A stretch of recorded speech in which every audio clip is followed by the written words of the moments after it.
Ondjokonona yombiimbeli oya holola kutya momapipi ga yoolokathana aayamba yamwe yatshili oyali aayuuki.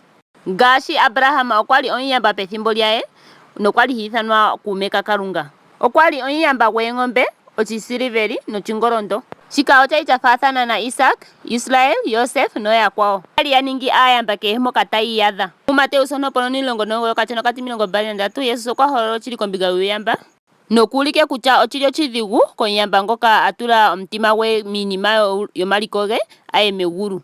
Movelise dha kalandulako omuyamba okwayi ku Jesus nokwemu pula kutya okuna okuninga ngiini opo a hupithwe konima sho a gwanitha iipango ayihe 10.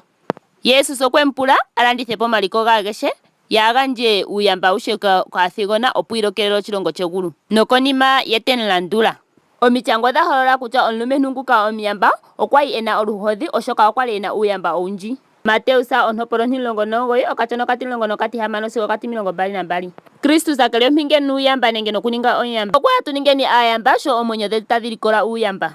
Iimaliwa nuuwanawa wayo otayi eta uuzigo uunene mboka tawu ehameke oomwenyo dhaalumentu naakiintu notayi ningi iikalunga. Ngele inatu kotoka otayi tu kwatako notayi eta eshonopalo lyohole yaKalunga moonkalamwenyo dhetu. Otshili konyala otshidhigu komuyamba ngoka a tula omaliko ge komwenyo aye megulu. Omuwa okuuvanekele kehe ngoka a thigipo omaliko ageshe molwaye.